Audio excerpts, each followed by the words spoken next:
सुप्रभात बच्चों, आज हम कक्षा छठी विषय हिंदी पुस्तक गुलमोहर हिंदी व्याकरण से उपसर्ग व प्रत्यय का सार पढ़ेंगे और व्याख्यान 2 समझेंगे। तो देखिए बच्चों, उपसर्ग। देखिए उपसर्ग क्या होते हैं। उपसर्ग उस शब्दांश या अव्यय को कहते हैं जो किसी शब्द के पहले आकर उसका विशेष अर्थ प्रकट करते हैं। इसका अर्थ है बच्चों, ये शब्दांश हैं, शब्दों के टुकड़े हैं, ये अव्यय हैं जो बदलते नहीं हैं, लिंग वचन और काल के कारण बदलते नहीं हैं। ये किसी भी शब्द के आगे आकर, पहले आकर उसका कोई विशेष अर्थ प्रकट करते हैं। किसी शब्द का अर्थ है यहाँ पर बच्चों सार्थक शब्द, और शब्द किसे कहते हैं? वर्णों के सार्थक मेल को शब्द कहते हैं। तो बच्चों देखिए आगे, उपसर्ग किसे कहते हैं?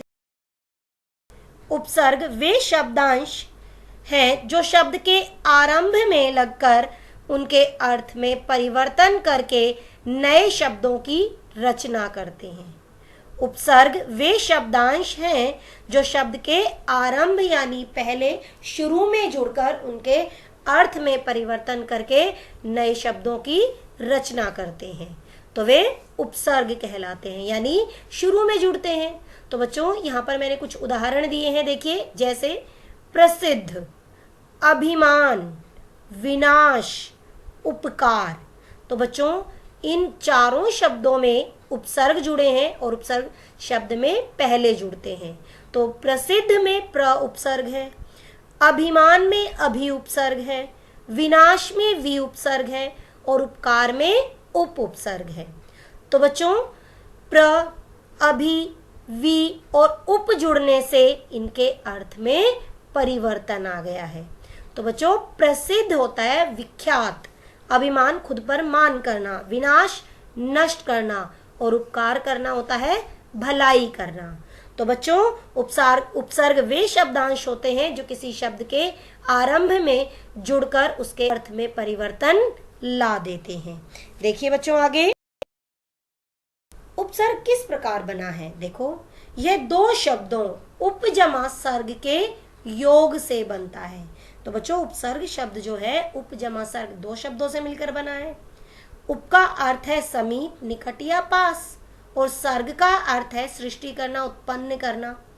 उपसर्ग का अर्थ है पास में बैठाकर दूसरा नया अर्थ वाला शब्द बनाना, यानी पास जुड़ने पर, पास आने पर जब उसका कोई नया अर्थ बन जाता है तो वह उपसर्ग कहलाता है।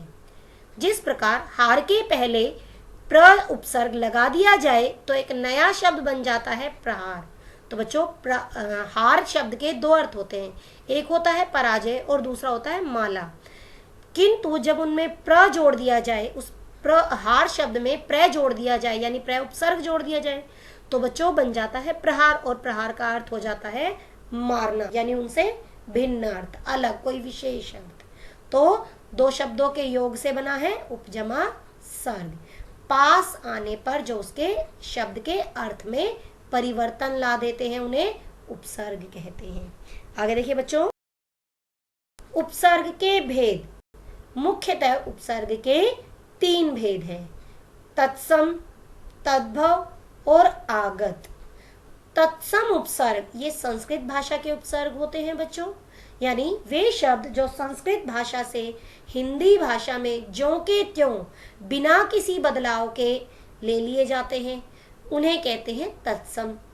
और तद्भव जो संस्कृत भाषा से हिंदी भाषा में कुछ रूप बदलकर हिंदी भाषा में प्रयोग किए जाते हैं, वे तद्भव शब्द होते हैं। और हिंदी शब्दों के साथ जुड़े उपसर्ग जो है वो तद्भव उपसर्ग होते हैं। अब है आगत। आगत यानी आए हुए, विदेशी, अन्य भाषाओं से हिंदी भाषा में प्रयोग किए जाने वाले उपसर्ग। तो बच्चों आगत उपसर्ग में अरबी, फारसी, अंग्रेजी, कई अन्य भाषाओं के उपसर्ग होते हैं। तो मुख्यतः उपसर्ग के 3 भेद होते हैं, तत्सम उपसर्ग, तत्सर्ग, आगत उपसर्ग। आगे देखिए बच्चों, तत्सम उपसर्ग। तत्सम संस्कृत भाषा के उपसर्ग होते हैं। जो उपसर्ग तत्सम अर्थात संस्कृत शब्दों के साथ हिंदी में आ गए हैं, यानी संस्कृत के तो हैं किंतु वो संस्कृत से हिंदी में ज्यों के त्यों प्रयोग किए गए हैं, तो ये तत्सम शब्दों के आरंभ में प्रयुक्त होकर, आरंभ में जुड़कर नवीन शब्दों की रचना करते हैं, तो वे तत्सम उपसर्ग कहलाते हैं। यानी जो उपसर्ग संस्कृत शब्दों के साथ हिंदी में आ गए हैं और ये तत्सम शब्दों के आरंभ में, शुरू में जुड़कर नवीन नए नए शब्दों की रचना करते हैं, तो वे तत्सम उपसर्ग कहलाते हैं। आगे देखिए बच्चों,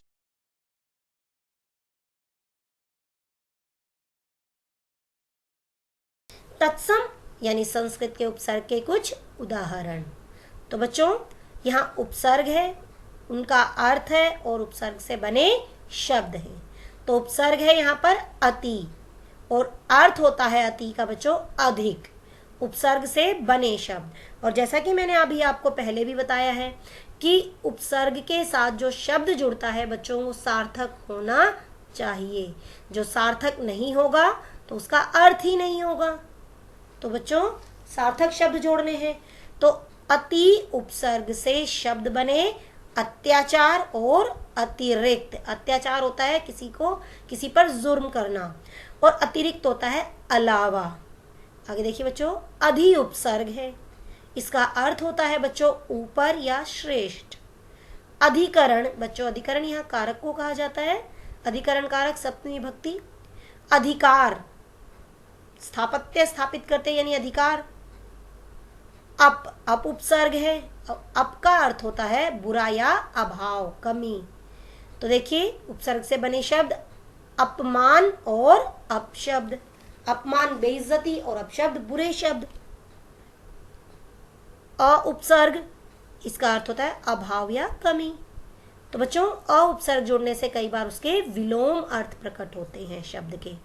जैसे देखिए उपसर्ग से बने शब्द अज्ञान, बच्चों ज्ञान का विपरीत अर्थ होता है अज्ञान। और अ से एक और बड़ा शब्द अधर्म। तो बच्चों अधर्म में भी धर्म का विपरीत होता है अधर्म। तो बच्चों अ उपसर्ग से बने अज्ञान और अधर्म। आगे देखिए अनु उपसर्ग। बच्चों अनु उपसर्ग का अर्थ है पीछे या समानता। अनु से शब्द बने अनुशासन और अनुज। अनुशासन होता है नियम, अनुज छोटा। आगे देखिए तद्भव या हिंदी भाषा के उपसर्ग। तद्भव अर्थात हिंदी के उपसर्गों का विकास संस्कृत के तत्सम उपसर्गों से हुआ है। जैसा कि मैंने आपको बच्चों पहले भी बताया कि तद्भव शब्द वे शब्द होते हैं जो संस्कृत भाषा से हिंदी भाषा में कुछ रूप बदलकर प्रयोग किए जाते हैं। तो बच्चों ये संस्कृत के ही शब्द होते हैं किंतु इनका कुछ रूप बदल जाता है। तद्भव या हिंदी के उपसर्ग। तो बच्चों यहाँ पर उपसर्ग दिए हैं, उनके अर्थ और उपसर्ग से बने शब्द। ये तद्भव उपसर्ग हैं। तो देखिए अन उपसर्ग का अर्थ होता है निषेध या कमी। तो उपसर्ग से बने शब्द हैं अनमोल, अलग। आगे देखिए अध। अध अर्थ है इसका आधा। अध जला, आधा जला हुआ। अध खिला, आधा खिला हुआ। उन उपसर्ग का अर्थ होता है एक कम। यहाँ संख्यावाची उदाहरण दिए बच्चों, उदाहरण देखिए। उदाहरण इनके 29 और 49। 29 यानी 30 में एक कम, 50 में एक कम 49। आगे देखिए भर। भर उपसर्ग का अर्थ है पूरा, भर पेट, पूरी तरह से भरा हुआ पेट। भरपूर, पूर्ण रूप से भरपूर, हमारे पास भरपूर है कहते हैं ना। दू का अर्थ है बुरा या हीन। तो बच्चों उपसर्ग से बने शब्द है दू से दुबला और दुकान, दुबला कमजोर। नी उपसर्ग का अर्थ होता है रहित, बिना। तो बच्चों उपसर्ग से बने शब्द है नी से निकम्मा, निडर। निकम्मा जो काम नहीं करते, निडर जो डरपोक नहीं होते।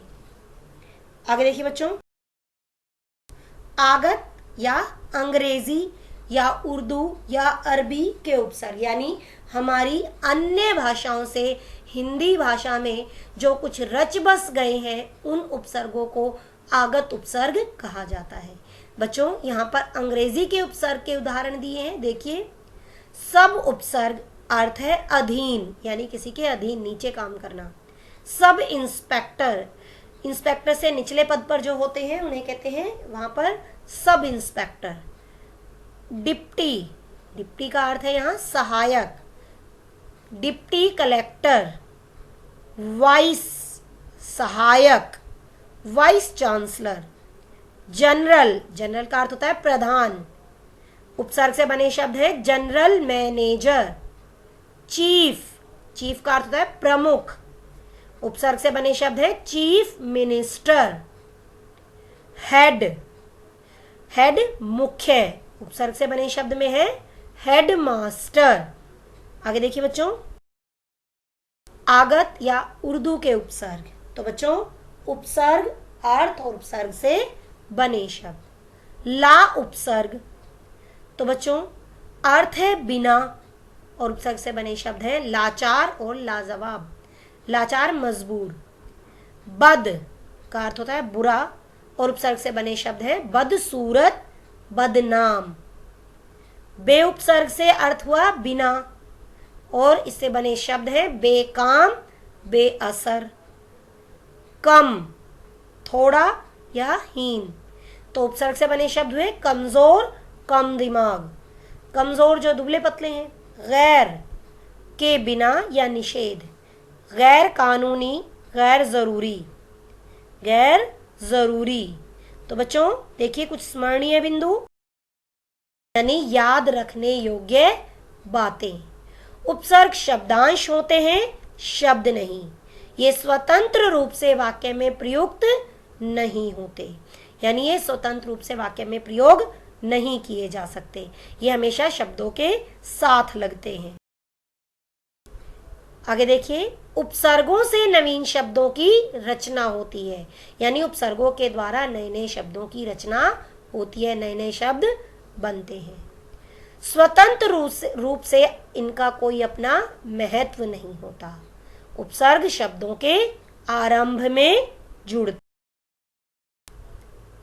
हिंदी भाषा में संस्कृत तत्सम, यानी हिंदी भाषा में तत्सम संस्कृत के, हिंदी में तद्भव और उर्दू, फारसी, अंग्रेजी आगत उपसर्गों का प्रयोग होता है।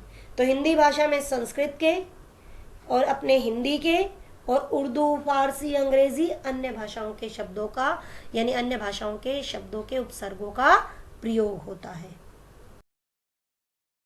भाषा में शब्दों की रचना तीन तरह से होती है, उपसर्गों द्वारा, प्रत्ययों द्वारा तथा समास के द्वारा।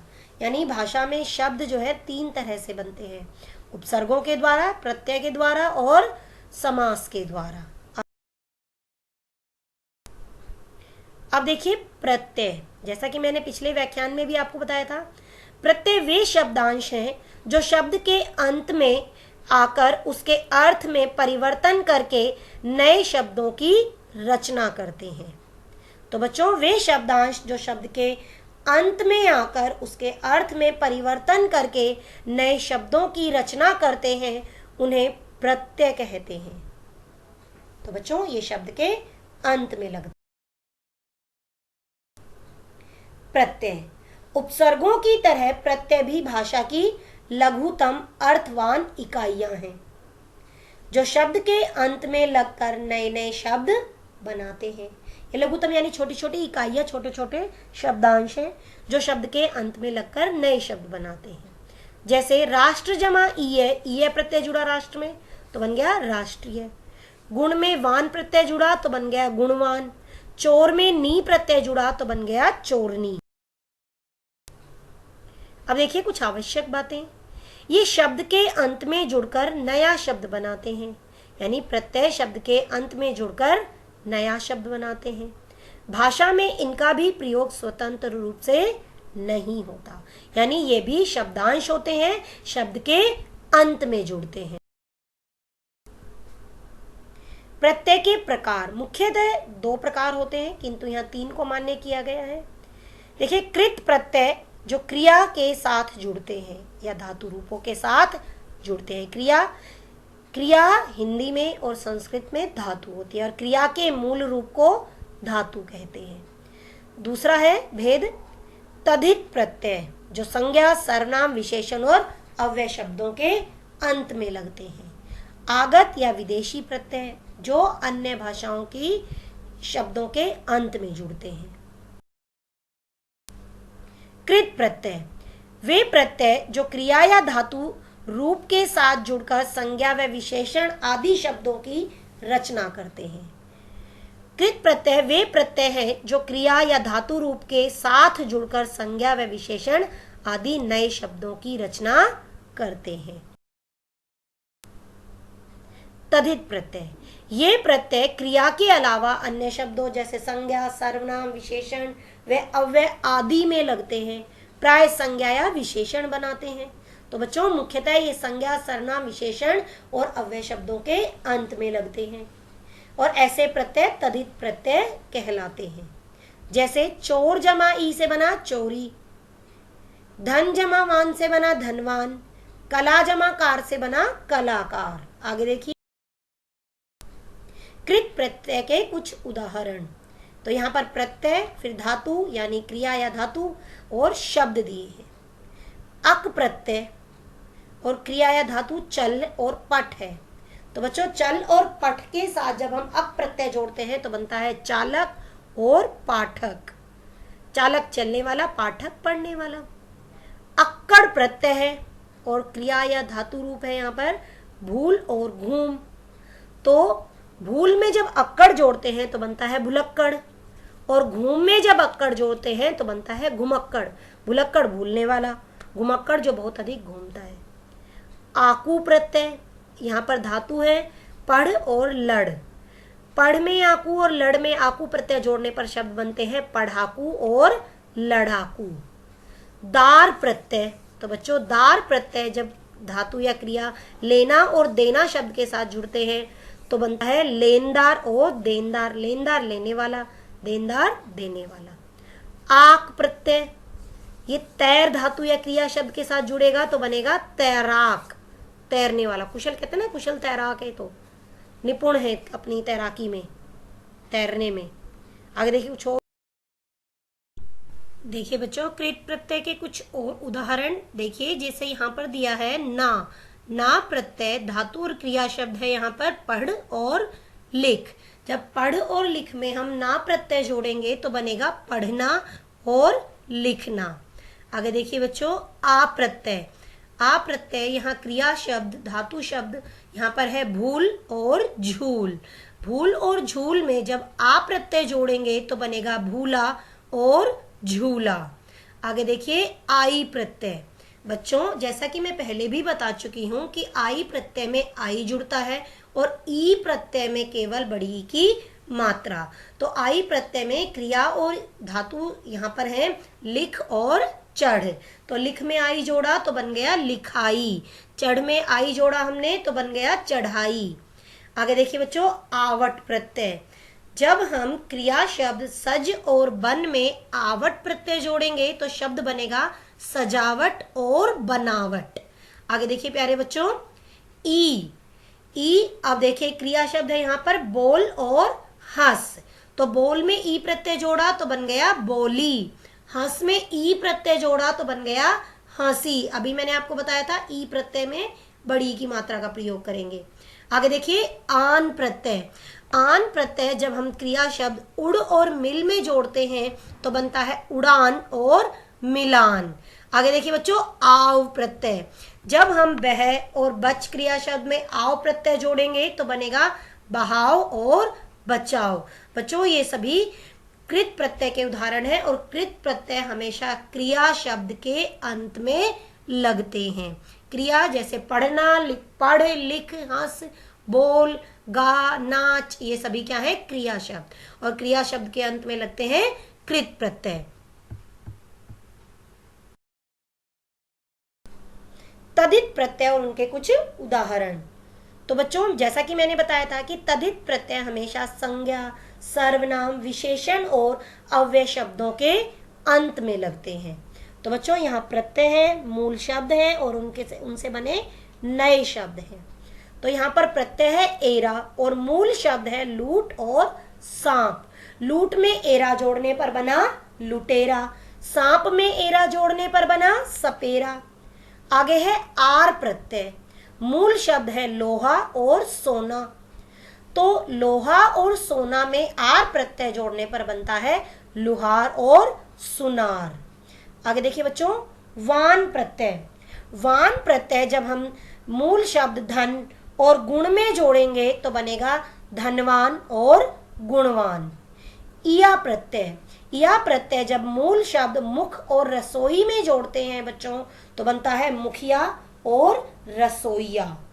आगे देखिए बच्चों, कार प्रत्यय, मूल शब्द है पत्र और चित्र, जब पत्र और चित्र में हम कार प्रत्यय जोड़ेंगे तो बच्चों बनेगा पत्रकार और चित्रकार। आगे देखिए दार प्रत्यय, बच्चों जब दार प्रत्यय हम मूल शब्द ईमान और दुकान में जोड़ेंगे तो बच्चों बनेगा ईमानदार और दुकानदार। आगे गर प्रत्यय, जब गर प्रत्यय हम जादू और बाजी में जोड़ेंगे तो बच्चों बनेगा जादूगर और बाजीगर।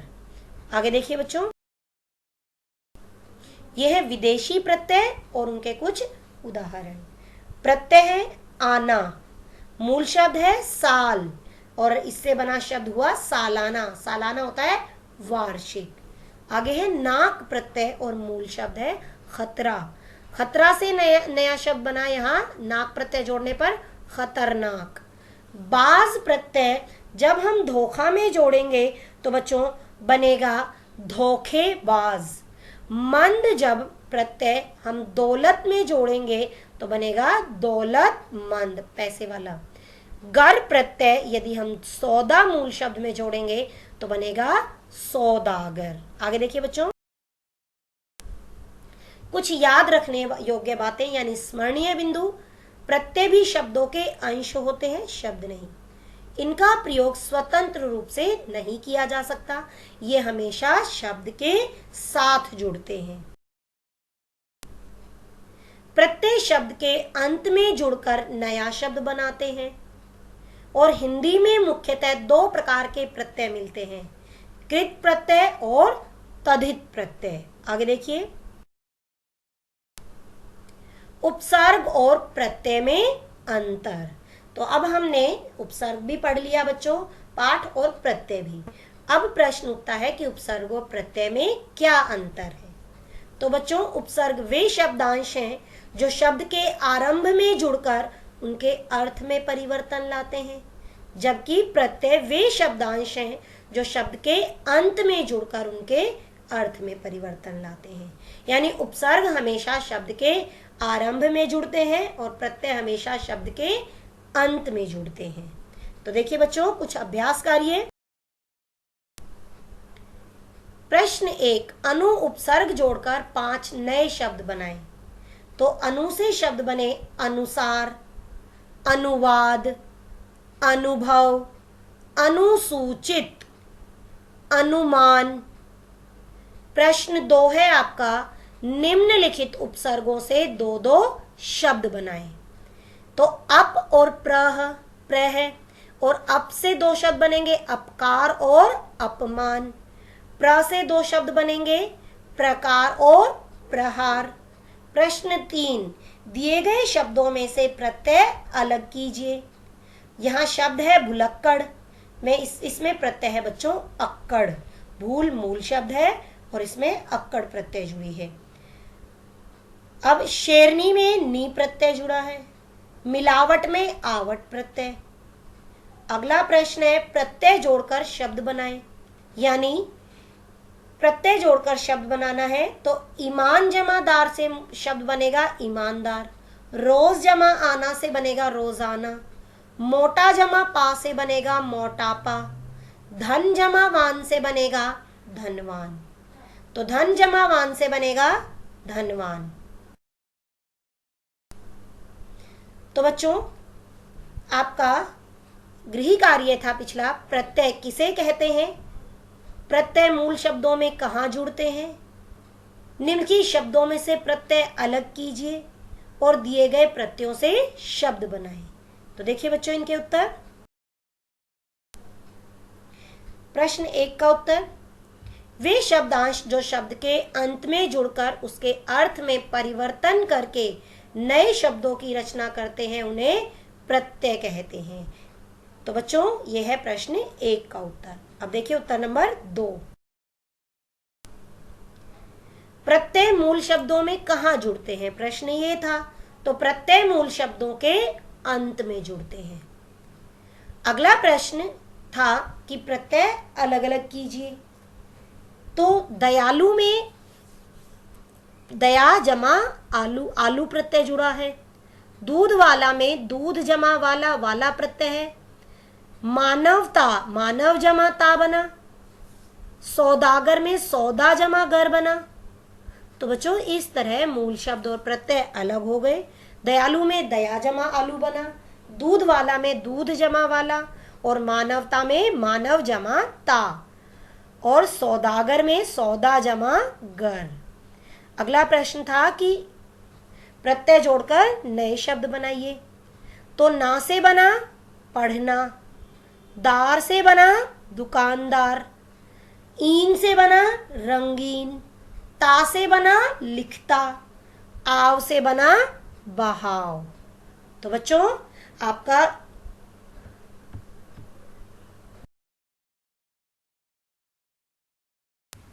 तो बच्चों अब हम बात करते हैं आपके गृह कार्य की। आपका गृह कार्य है प्रदत्त कार्य करो, अर्थात असाइनमेंट करो। तो बच्चों एडक्वाक की साइट पर आपको असाइनमेंट मिलेगा। आपको असाइनमेंट अपनी हिंदी की कॉपी में करना है। नेक्स्ट डे जैसा कि आप जानते हो कि आपको असाइनमेंट का सॉल्यूशन भी एडक्वाक की साइट पर मिलेगा। तो आप इस वीडियो को ध्यानपूर्वक देखें, उपसर्ग और प्रत्यय की वीडियो को भी दोबारा चलाकर देखें। तो बच्चों अपनी परीक्षा की तैयारी करें। आपकी मंगलवार को 26/5/2020 को 11 बजे एडक्वाक की साइट पर परीक्षा है। तो बच्चों आप 11 बजे तक एडक्वाक की साइट ओपन करके बैठ जाएंगे। तो बच्चों हमारी वीडियोस को लाइक करते रहो और एडक्वाक चैनल को जो यूट्यूब पर है उसे सब्सक्राइब करते रहो। मिलेंगे अपने अगले व्याख्यान में। धन्यवाद बच्चों।